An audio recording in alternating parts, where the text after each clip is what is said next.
Welcome to HFY Sci-Fi. You think you know how this story ends. You don't. The signal arrived from a place that didn't exist. At first, Dr. Elias Vey thought the observatory had made a mistake. He checked the coordinates again. Then a third time. The numbers remained unchanged. Beyond the farthest galaxies, beyond the observable edge of known space, the instruments were detecting a narrow band of quantum radiation. But there was a problem. There was nothing there. No star, no galaxy, no black hole, no measurable matter, nothing. And yet the signal was repeating every 11 seconds. Elias leaned closer to the display. Run the scan again. The artificial intelligence obeyed. The result appeared almost instantly.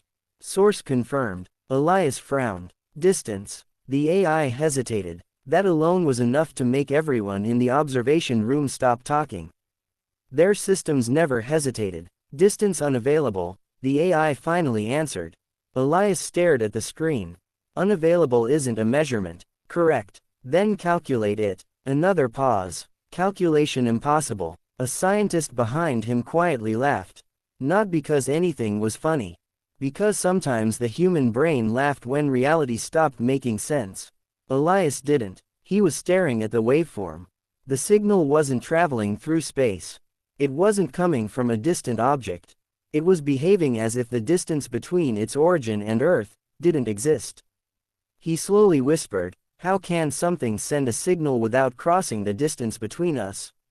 Nobody answered. Then the waveform changed. Every monitor in the observatory went black.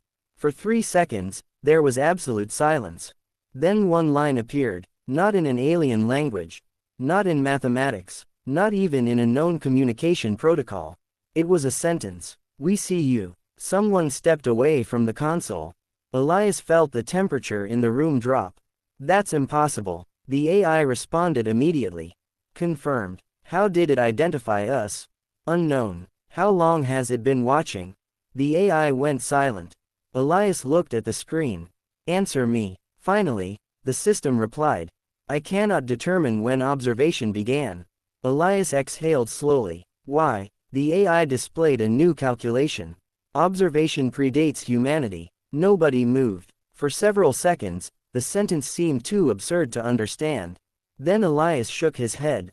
"That's not possible." The AI answered, "Correct." "Then correct your calculation." "I cannot." Elias turned toward the enormous observation window. Outside, the universe looked peaceful. Billions of stars. Distant galaxies. Beautiful clouds of interstellar dust. A cosmos that appeared ancient, but understandable. For generations, humanity had believed the universe was enormous because space was enormous. Now Elias wondered if they had misunderstood the problem. Maybe the universe wasn't hiding something beyond its edge. Maybe the edge itself was hiding something. He ordered the observatory to isolate the signal. Instead, every instrument on Earth began receiving it. Then satellites. Then lunar stations. Then deep space probes. Within 30 seconds, the same impossible transmission was appearing across the entire human network. "We see you." Elias watched the message spread. Then another line appeared. "We have always seen you." His stomach tightened. Someone whispered, "What does it want?" Before Elias could answer, the observatory's oldest quantum sensor activated. A device that had never produced a meaningful reading in 17 years. Its purpose was simple. It measured disturbances caused by consciousness. The graph began moving, not randomly, not because of the signal, because of the people in the room. Every time someone looked at the message, the waveform changed. Elias noticed it first. "Stop looking at the screen." Everyone turned toward him. "Why? Just do it." One by one, the scientists looked away. The waveform flattened. Elias looked back. It rose again. His heart began pounding. "Everyone leave the room." Nobody argued. Within seconds, the observation chamber was empty. Elias remained alone. He stared at the message. The quantum sensor climbed higher. He whispered, "You respond to observation."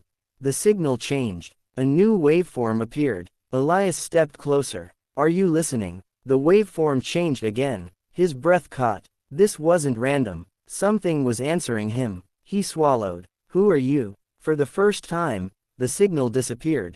Elias waited. 1 second, 2, 3. Then every light in the observatory went out. The darkness lasted only a moment. When the power returned, the message on the screen had changed. There were no coordinates, no warning, no threat, only 4 words. Look beyond yourself. Elias stared at them. Then the quantum sensor produced a reading that made his blood run cold. The phenomenon wasn't outside the universe anymore. It was inside the observatory. More precisely, it was inside his mind. Elias didn't move. The quantum sensor continued climbing. Not around him, not near him, inside him. He could feel it now. A strange pressure behind his eyes, like a thought that didn't belong to him was trying to surface. He closed his eyes. The pressure disappeared. He opened them. It returned. Elias. The voice came through his earpiece. Professor Mara Chen. He didn't answer. Elias, we're reading something from your neural implant. He touched the side of his head. I don't have a neural implant. Silence. Then Mara's voice became quieter. You didn't. Elias stared at the observation window. His reflection stared back. For a moment, everything looked normal. Then his reflection blinked. Half a second after he did. Elias froze. He stepped backward. The reflection remained still. Then it slowly raised its hand. Elias didn't. The reflection placed one finger against the glass. A golden pattern appeared beneath it. Elias whispered, "What are you?" The reflection smiled. Not like a human, like something that had just discovered a new form of communication. Then the image vanished. The observatory doors opened. Mara and 3 security officers rushed inside. Elias. He turned. Don't come near me. Mara stopped. What's happening? I don't know. She looked at the quantum readings. Then at Elias. Your brain activity is impossible. How impossible? She swallowed. Your conscious activity is being measured in 2 locations. Elias frowned. 2. One is here. She pointed toward him. The other, she looked at the screen, is outside the observable universe. Nobody spoke. Elias slowly sat down. Run a genetic comparison. Mara stared at him. Why? Because if this thing has been watching humanity since before we existed. He looked toward the black region on the display. Maybe it didn't start watching us when we were born. Mara understood. The test began. Seconds later, the result appeared. No mutation, no alien DNA, no genetic anomaly. Everything was normal. Too normal. Mara stared at the report. Elias. What? Your genome matches the reference perfectly. Then what's wrong? She turned the screen toward him. Nothing. Elias looked confused. Mara pointed to the final line.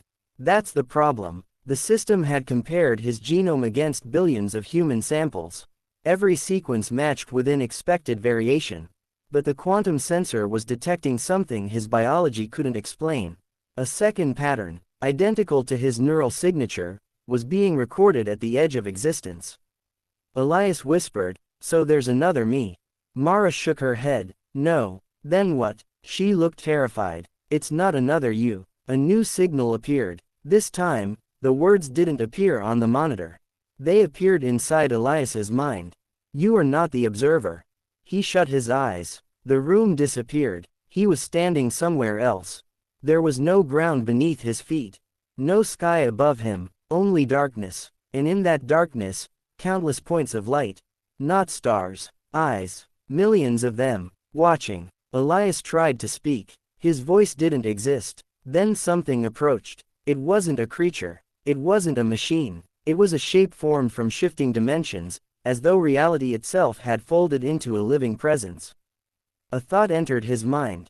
Not words, a meaning. You have reached the edge. Elias tried to ask what was beyond it. The presence answered before he could think. There is no beyond. A pause. Then, there is only deeper. The vision vanished. Elias collapsed onto the floor. Mara caught him. What did you see? He stared at her. His face had gone pale. I saw the edge, and, he looked toward the observation window. I was wrong. About what? The universe isn't expanding into anything. Mara waited. Elias whispered, we're expanding through something. The entire observatory suddenly shook. Every alarm activated simultaneously. The stars outside appeared to move. Not because the observatory was moving. Because space itself was changing. A dark line appeared across the distant sky. It stretched from one end of the observation window to the other. Then it opened. Beyond it was not another galaxy.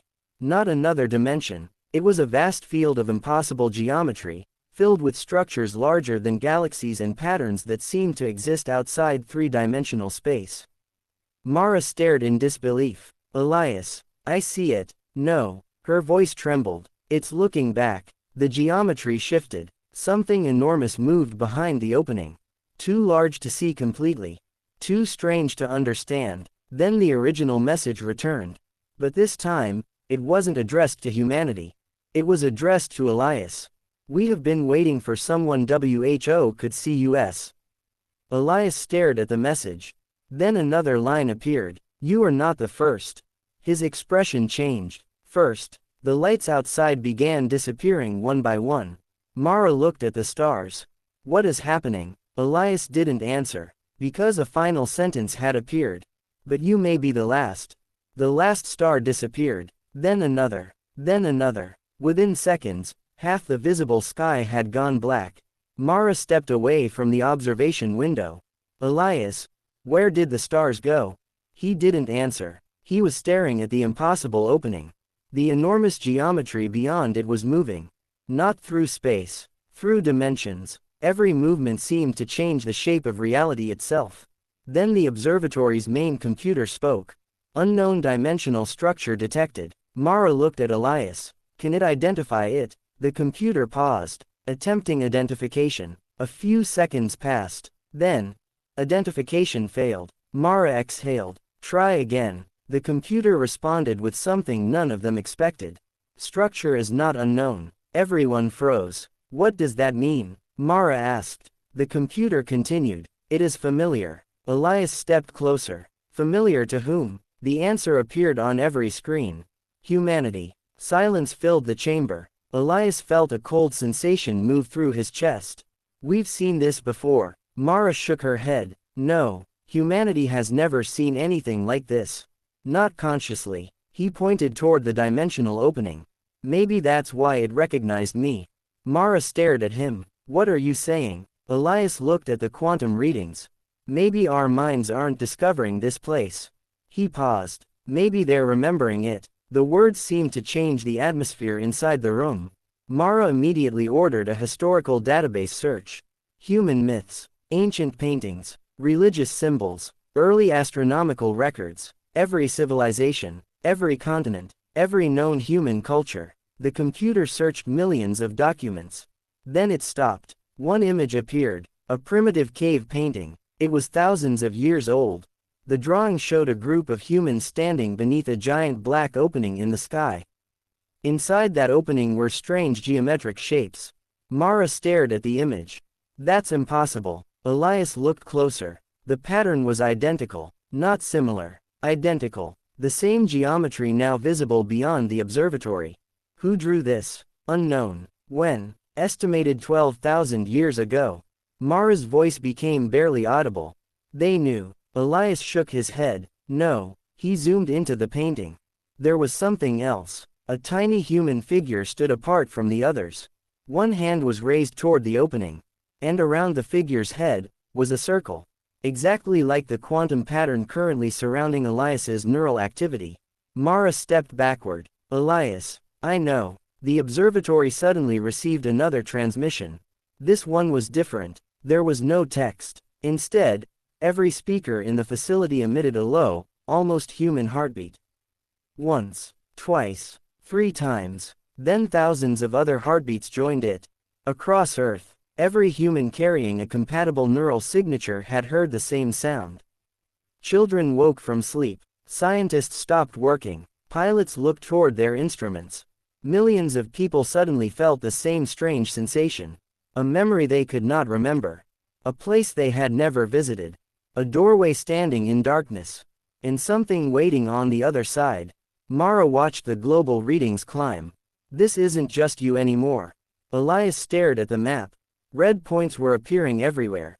How many? 300 million. The number increased. 400 million. Then 600 million. Mara's face went pale. Elias, I see it. The pattern wasn't selecting individuals. It was activating humanity. The dimensional opening expanded, and for the first time, something crossed through it. Not a ship, not a weapon, a presence. The lights inside the observatory dimmed. The air became strangely still. Then a figure appeared at the center of the chamber.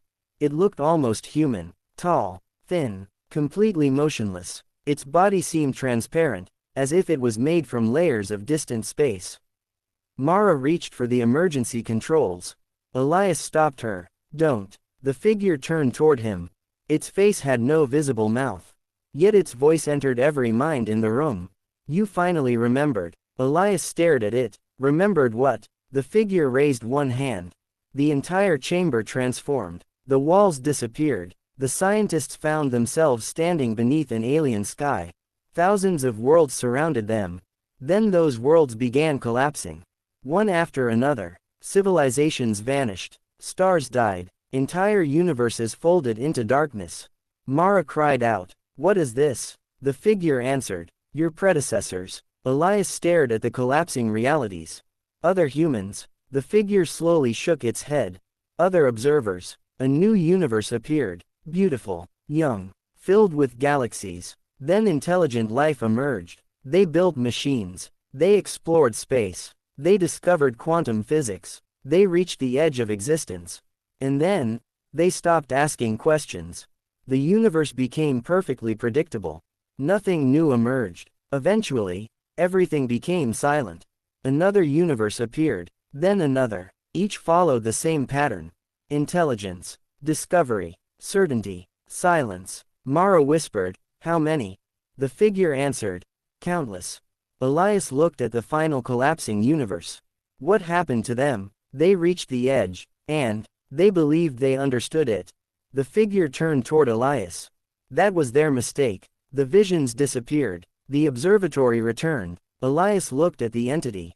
Then why did you contact us? The figure remained silent for several seconds. Then it said, "Because humanity has reached the edge." The lights outside suddenly exploded into brilliance. And you still don't understand it. Elias stared at the dimensional opening. For the first time since the signal arrived, he smiled. Not because he wasn't afraid. Because he finally understood why the entity had been waiting. Humanity wasn't being tested for intelligence. It was being tested for something far more dangerous. The ability to admit that it didn't know. Then the figure gave him one final warning. Whatever you do, the dimensional opening began closing. Do not ask what exists beyond the edge. Elias looked at Mara, then back at the closing gateway, and quietly answered, "Why?" The entity froze. Every light in the universe seemed to stop. Then, it smiled. Then, it smiled. Not with a mouth. With the entire structure of reality. Every star in the sky flickered at once. Elias felt something move through his mind. Not an invasion, a question. For the first time, he understood what the entity had been trying to tell them. The edge of existence wasn't a wall. It was a question, and every civilization that had reached it had made the same mistake. They had assumed the universe wanted an answer. Humanity did something different. Humanity asked another question. What happens if we go further? The entity became completely still. Mara looked at Elias. Elias. He didn't respond. He was watching the dimensional opening. It was no longer closing. It was expanding. The entity had stopped trying to prevent them from seeing beyond the edge. It was waiting. Elias stepped forward. The quantum sensors around him erupted with energy. Every human consciousness connected to the phenomenon. Across Earth, millions of people suddenly looked toward the night sky. For one impossible moment, they all saw the same thing. Not another universe. Not an alien civilization. Not some ancient god. They saw themselves. But not as they were now. They saw humanity standing at the edge of countless realities, choosing what to do next. Mara whispered, "It's showing us a possibility." Elias nodded. Not a prediction. A choice. The entity finally spoke. "Now you understand." Elias looked at it. "Why were you watching us?" The answer came quietly. Because every civilization eventually reaches the same question. What question? The entity looked toward the opening. Whether existence should continue. Elias frowned. That's not a scientific question. The entity replied, that is why you are different. The chamber fell silent. The entity explained what no human scientist had ever imagined. The universe was not simply expanding. It was evolving. Every intelligent civilization changed the structure of reality by observing it, questioning it, and creating new possibilities. But most civilizations eventually reached a point where they believed they understood everything. Once they stopped asking questions, their universe stopped changing. Not immediately, not dramatically, it simply became predictable, and eventually, it became empty. Mara looked horrified. So curiosity, the entity completed her thought, is not merely a human trait. A pause. It is the mechanism by which existence continues. Elias stared at the endless darkness beyond the opening. For billions of years, humanity had wondered whether it was alone. Now it finally had an answer. It wasn't alone. It had never been alone. It was simply the first species capable of noticing the ones who were already watching. The entity raised its hand. The dimensional opening began shrinking. Elias suddenly understood. Wait. The entity paused. Will we ever see you again? The entity looked directly into his eyes. You already do. Then it disappeared. The opening closed. The stars returned. The observatory became silent. For several minutes, nobody spoke. Then every monitor restarted. The impossible signal was gone. The quantum readings returned to normal. The universe appeared exactly as it had before. But humanity had changed, because the signal had left something behind. Not technology, not coordinates, a question, one that appeared simultaneously across every scientific database on Earth. No one had entered it. No one knew where it came from. It simply appeared. What will you ask next? Elias stared at the words. Mara stood beside him. Should we erase it? Elias smiled. No. Why? He looked through the observation window. At the stars. At the darkness between them. At the endless possibility beyond what humanity could understand. Then he answered. Because I think that's the point. Years later, humanity would call the event the first question. It would become the greatest turning point in human history. Not because humanity discovered another civilization. Not because it found a new dimension. Not because it learned the secret of the universe. Humanity discovered something much more important. There might never be a final answer. And that wasn't a failure. It was the reason to keep searching. Long after Elias was gone, human explorers would travel beyond the old boundaries of known space. They would discover new dimensions, new forms of life, new laws of physics, and every time they reached what appeared to be the edge, they would remember the warning. Do not ask what exists beyond the edge. And every generation would break that rule. Because humans had finally learned something no other civilization had understood. The edge of existence was never the place where knowledge ended. It was the place where the next question began. And somewhere beyond every dimension humanity had yet to discover, something was still watching. Not waiting for humanity to find the answer. Waiting to hear what humanity would ask next. Thanks for watching. If you enjoyed this story, please like, share, and subscribe to HFY Sci-Fi. I'll see you in the next one.